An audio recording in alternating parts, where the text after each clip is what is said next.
ఏదైనా పని ప్రారంభించినప్పుడు ఒక్కళ్ళమే చేసుకోవాలని అనుకుంటాం. కానీ మంచి వారితో స్నేహం చేస్తే ఫలితం తొందరగా వస్తుంది, మంచి ఫలితాలు పొందుతాం. దేవుడు ఆదాము చేసి నరుడు ఒంటరి అయ్యుండుట మంచిది కాదనుకుని దేవుడు ఆదాముకి తోడుగా అవ్వమనిచ్చాడు. స్నేహం అనేది జాగ్రత్తగా ఎంచుకోగలిగితే గొప్ప ఫలితాలు చూడగలుగుతాం. ప్రసంగి గ్రంథం 4వ అధ్యాయం 9వ వచనంలో, ఇద్దరి కష్టము చేత ఉభయులకు మంచి ఫలము కలుగును గనక ఒంటికాడై ఉండుట కంటే ఇద్దరు కూడి ఉండుట మేలు.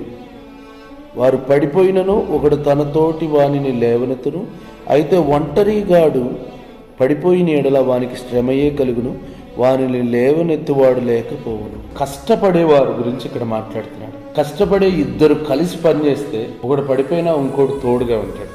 ఇప్పుడు ఒంటరిగా చేయాలనుకోవద్దు. అవకాశాన్ని 10 మందికి కల్పించారు. అద్భుతమైన బిజినెస్ చేసే ఆ వ్యక్తి యొక్క లక్షణం ఎలా ఉంటుందంటే, అతనికి ఏ పని రాదు, కానీ పని చేసే వారిని ఒక్క చోట కూర్చోబెట్టడమే అతని జ్ఞానం. చదవడం మాత్రమే కాదు, చదివే వారితో స్నేహం చేయడం కూడా జ్ఞానంతో సమానం. జ్ఞానం కలిగి ఉండడం కంటే కొన్నిసార్లు జ్ఞానం కలిగిన వారితో పని చేయించుకోగలగడం కూడా ఒక జ్ఞానమే. ఏ పనైనా చేయండి, మీరు పడిపోతే వాళ్ళు మీకు తోడుగా ఉంటారు, వారు పడిపోయినప్పుడు మీరు తోడుగా ఉండొచ్చు. కష్టపడే వారిని దగ్గరుంచుకొని మంచి స్నేహాన్ని ఎంచుకుని ఆశీర్వదించుకోవాలి. God bless you.